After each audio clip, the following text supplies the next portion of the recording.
Olá pessoal, tudo bem? Estamos de volta aí com mais uma aula, nossa segunda aula de RAC, Regulamentação da Aviação Civil, e hoje nós vamos falar sobre a parte de transporte aéreo. Mas antes de darmos prosseguimento à nossa aula, roda a vinheta.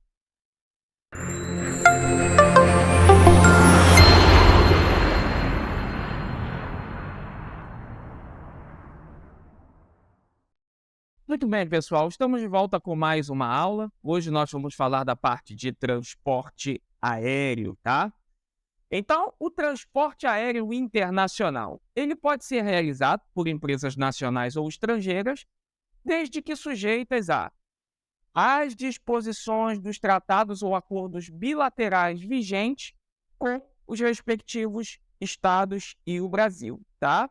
E na falta destes, ao disposto neste código, tá? Que é o Código Brasileiro de Aeronáutica. Então, o governo brasileiro ele designará as empresas para os serviços do transporte aéreo internacional, cabendo a elas providenciarem a autorização de funcionamento junto aos países onde pretendem operar. Isso significa que, depois do acordo realizado entre estados no sentido de nação, tá? Então, depois de realizado os acordos entre os estados, vai competir a empresa realizar todo o trâmite para autorização de funcionamento. Um exemplo, a American Airlines, né, o governo americano entrou em acordo com o governo brasileiro e fizeram um acordo aí bilateral, onde o Brasil pode voar para os Estados Unidos e os Estados Unidos podem voar para cá, para o Brasil. E a American Airlines se manifestou no interesse, né, tem interesse aí nessa rota comercial. Então vai caber a American Airlines entrar com toda a papelada, burocracia, né, registro na junta comercial e tudo mais. Então, essa é a providência que a empresa deve tomar para ter autorização de funcionamento, tá certo?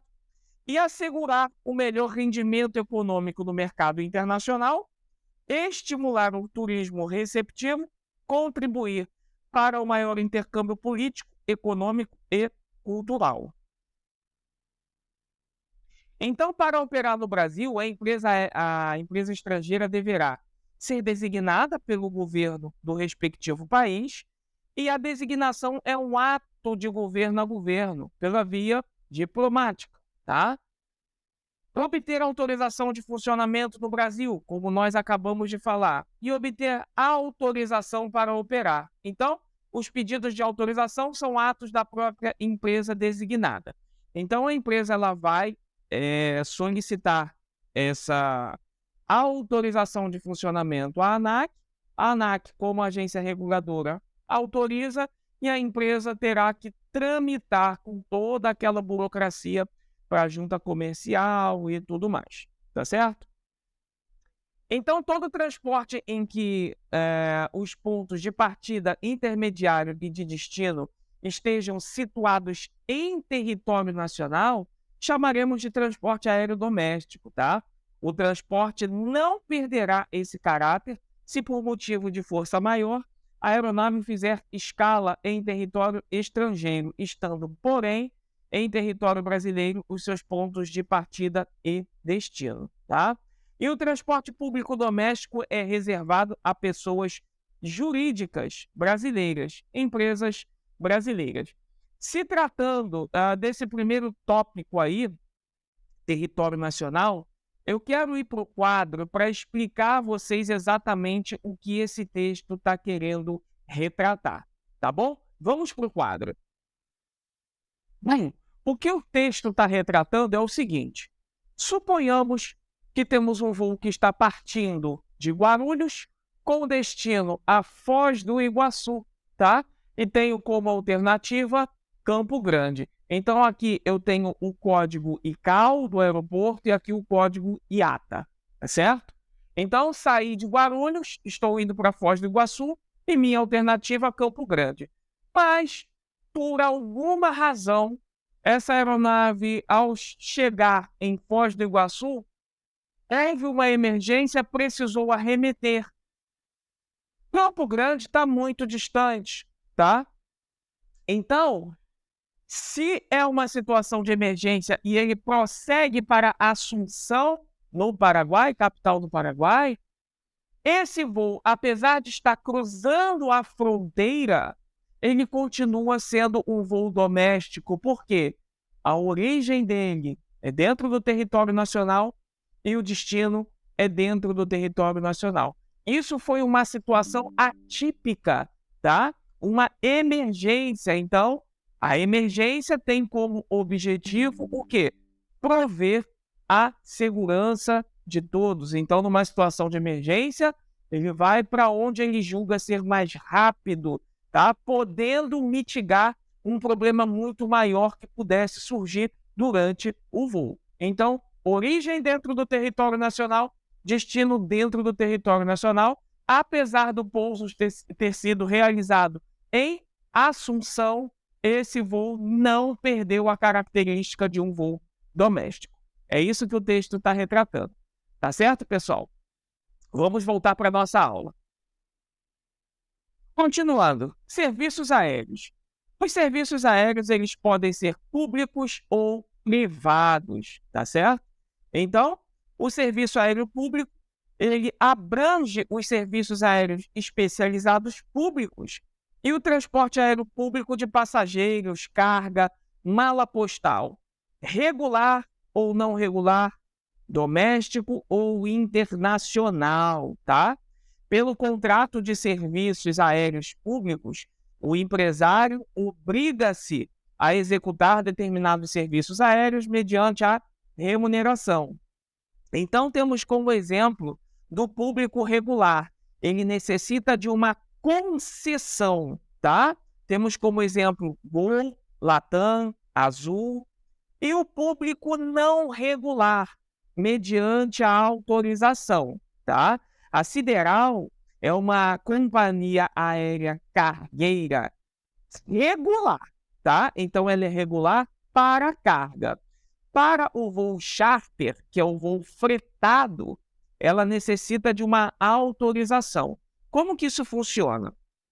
Né? A empresa entra com um pedido de autorização para a realização daquele voo, junto à ANAC, a ANAC autoriza, e aí entra toda a equipe de manutenção para mudar o layout da aeronave. Uma vez que ela é cargueira, ela não tem nada por dentro dela.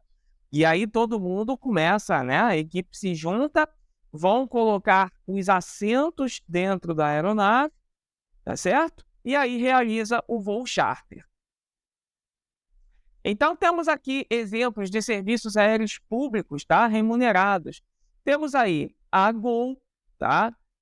Que faz o transporte de passageiro e de carga. Temos a Azul. Temos o serviço especializado, aquelas aeronaves que puxam faixa na praia, também remunerado. Serviço de pulverização, tá? Que nós chamamos de aviação agrícola. Também rende muitos frutos financeiros para o piloto. Tá certo? E o não regular de Pax, tá? Pax significa passageiro.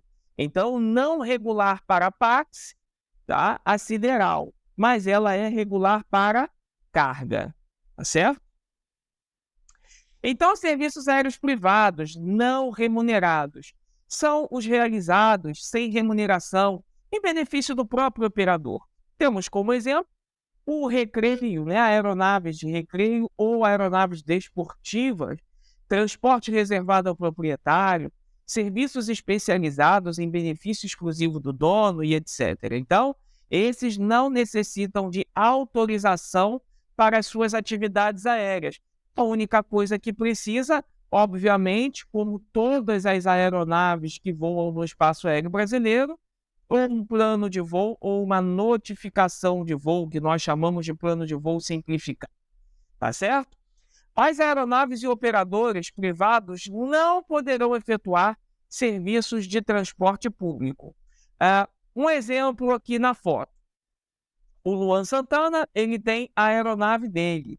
Se ele quiser efetuar o transporte de passageiros a bordo né, da aeronave dele, ou seja, se ele vai transportar com fins lucrativos, isso não pode, é proibido.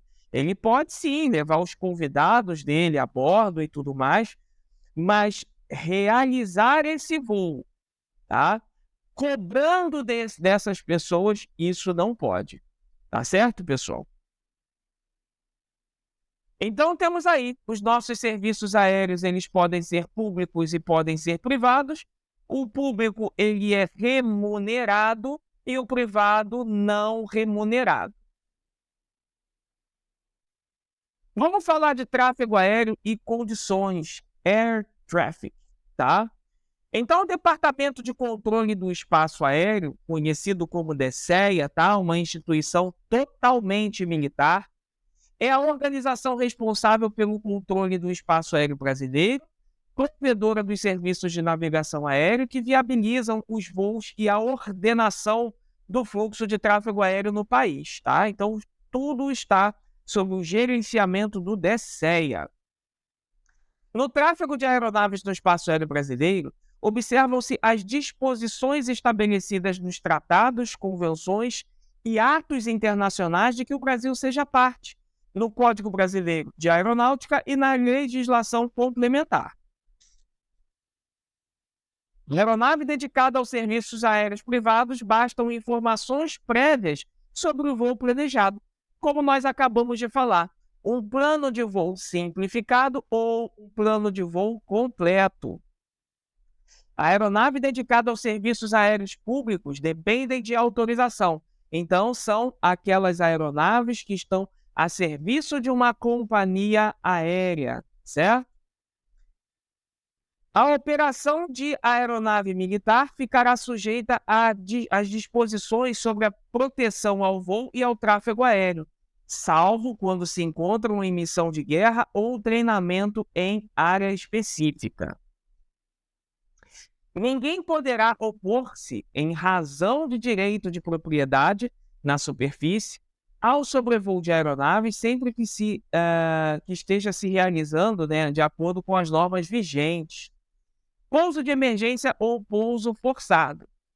O proprietário do solo não poderá opor-se à retirada ou partida da aeronave, né, no caso, um sequestro, desde que lhe seja dada a garantia de reparação ao dano. O que o texto está dizendo é o seguinte: uma aeronave se acidentou dentro de uma propriedade privada, tá certo? Eu não posso impedir que a pessoa responsável ou a empresa responsável por essa aeronave, né, eu não posso impedir que ela retire os destroços da aeronave dali, ou mesmo se a aeronave não se partiu, retire a aeronave inteira dali, se ela me garantir que os danos causados à minha propriedade serão reparados, tá certo? Então eu não posso fazer esse impedimento. Agora, se ela não me garante isso, eu posso sim reter o bem. O lançamento de coisas de bordo da aeronave dependerá de permissão prévia de autoridade aeronáutica, salvo em caso de emergência, tá? Alijamento de combustível, eu preciso de uma autorização prévia? Não, porque quem alija combustível está numa situação de emergência, então não há tempo hábil para que se peça uma autorização, se aguarde essa permissão para que seja efetuado o alijamento. Nessa condição aí da foto, onde aconteceu um grande incêndio na Austrália, matando cerca de 500 milhões de animais, né? Como a vegetação foi toda destruída, os animais ficaram sem alimentos. Então, aí sim foi autorizada o alijamento, no caso, aí, o lançamento, né, de alimentos para que os animais sobreviventes pudessem se recuperar, tá? É proibido efetuar com qualquer aeronave voos de acrobacia ou evolução que possam constituir perigo para os ocupantes do aparelho, para o tráfego aéreo, para as instalações ou pessoas na superfície. Então, por questão de segurança da navegação aérea ou por interesse público, é facultado fixar zonas em que se proíbe ou restringe o tráfego aéreo. Então, esses espaços nós chamamos de espaço aéreo condicionado, tá? Esse espaço aéreo condicionado ele pode ser perigoso, restrito ou proibido, mas nós não vamos entrar nesse mérito porque isso já é a parte de regulamento de tráfego aéreo voltado para pilotos e despachantes operacionais de voo, tá certo? Estabelecer rotas de entrada ou saída, suspender total ou parcial o tráfego ou o uso de determinada aeronave ou a realização de certos serviços aéreos. A prática de esportes aéreos devem ocorrer em áreas delimitadas pela autoridade aeronáutica. A utilização de veículos aéreos desportivos para fins econômicos, tais como publicidade, submetem-se às normas dos serviços aéreos públicos especializados, tá? O comandante que receber de órgão controlador de voo ordem para pousar deverá dirigir-se imediatamente para o aeródromo que foi indicado e nele efetuar o pouso. Se razões técnicas impedirem de fazê-lo no aeródromo indicado, deverá ser solicitada a determinação do aeródromo alternativo que lhe ofereça melhores condições de segurança. No caso de inobservância da ordem recebida, a autoridade aeronáutica poderá requisitar os meios necessários para interceptar ou deter a aeronave. Efetuado o pouso, será autuada a tripulação e apreendida a aeronave, tá? Então, nesse tópico aqui, ó, se razões técnicas impedirem de fazê-lo, isso significa que se o órgão de controle determina uma aeronave efetuar o pouso em um determinado aeródromo ou determinado aeroporto, e o piloto, como conhecedor da performance da aeronave, entende que é impossível realizar o pouso naquele aeródromo ou naquele aeroporto, né, por razões técnicas, ele pode solicitar ao órgão de controle uma outra opção de aeródromo, tá? Uma vez informando que, por razões técnicas, aquele aeródromo não comporta aquele tipo de aeronave, né? Seja por resistência do pavimento, seja por comprimento de pista ou qualquer outro fator, tá certo? Então tá aí, ó. Pessoal aí que provavelmente, ó, estava levando algum tipo de talco, tá certo? Ou algum tipo de tabaco proibido. Todo mundo entendeu o que eu estou falando, né? Bom, nenhuma aeronave poderá voar no espaço aéreo brasileiro, aterrissar ou decolar, a não ser que tenha marca de nacionalidade de matrícula e certificado de matrícula e aeronavegabilidade, equipamentos de navegação, de comunicações e de salvamento, instrumentos, cartas e manuais necessários à segurança do voo, pouso e decolagem, tripulação habilitada, licenciada e portadora dos respectivos certificados, diário de bordo, lista de passageiros, manifesto de carga ou relação de mala postal. Então, todos esses documentos são obrigatórios, são compulsórios estarem a bordo da aeronave. Nenhuma aeronave poderá transportar, salvo com autorização especial de órgão competente, explosivos, munições, arma de fogo, material bélico, equipamentos destinados a levantamento aerofotogramétrico ou de prospecção, ou ainda quaisquer outros objetos com substâncias consideradas perigosas para a segurança pública da própria aeronave ou de seus ocupantes. Isso significa que, né, a companhia aérea, quando ela tem a intenção de efetuar o transporte de explosivos, munições, arma de fogo, material bélico, né, ela precisa solicitar essa autorização à ANAC. E a ANAC, expedindo essa autorização, isso vai entrar num documento da companhia chamada especificações operativas. Ali vai dizer se a companhia ela pode transportar artigos perigosos ou não, tá? Equipamento destinado a levantamento aerofotogramétrico, tá? Ou de prospecção. Por que que isso depende de uma autorização especial? Porque o voo de prospecção, tá?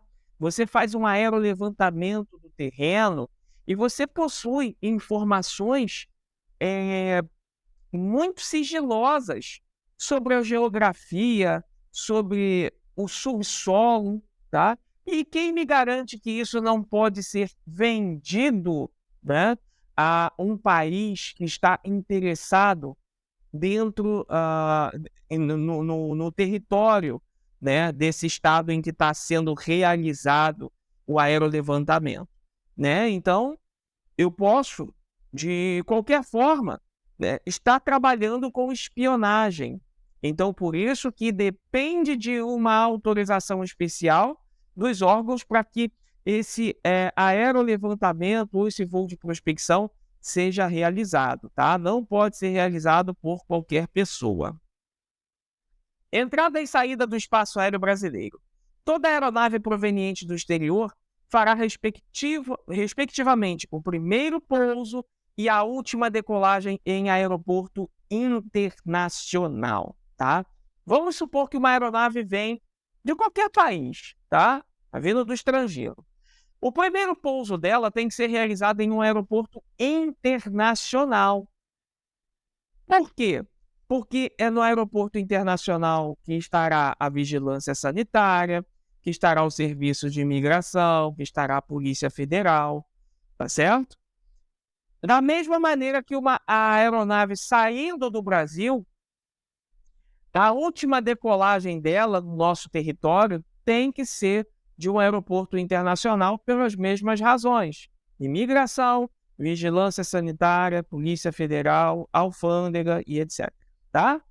A entrada no espaço aéreo brasileiro ou o pouso de aeronave militar ou civil a serviço do Estado estrangeiro dependerá de aprovação prévia, tá?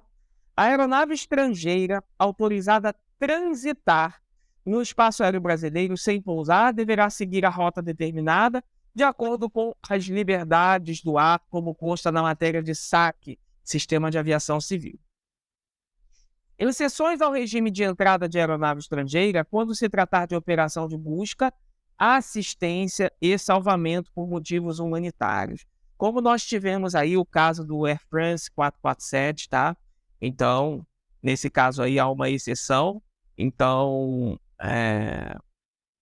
aeronaves do serviço europeu, né, no caso na França, veio realizar aí a ajuda, né,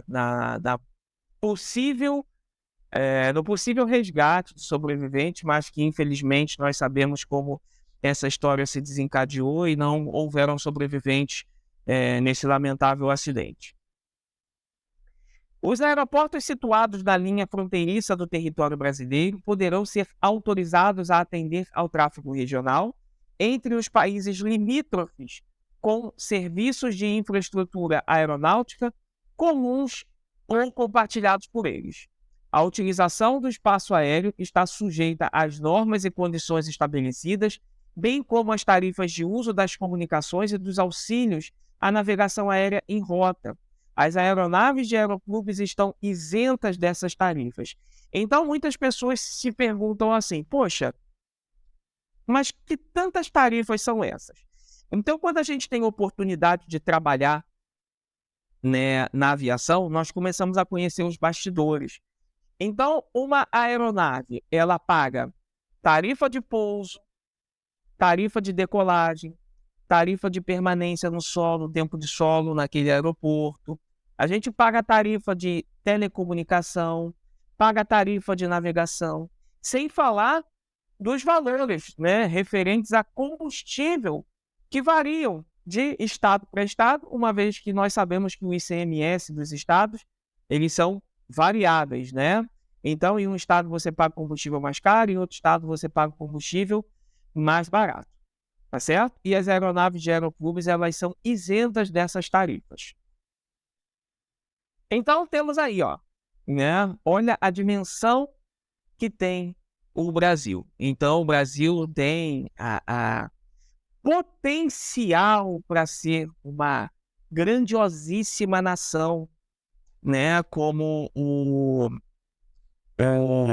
príncipe, né, falou, o Brasil é de fato o país do futuro, mas infelizmente nós somos muito mal geridos. Isso não é de agora, isso já vem de longos e longos e longos anos, tá? Então, Dom Bertrand, né, que fez até uma entrevista recentemente, né, ele foi entrevistado recentemente, ele deu essa declaração de que o Brasil é o país do futuro, e eu concordo plenamente em grau, gênero e número, porque nós possuímos muitas riquezas. Então é por isso que o povo lá fora fica sassaricando, querendo inventar inúmeros artifícios, né, para tentar comer uma fatia do bolo, é porque nós temos potencial de sobra.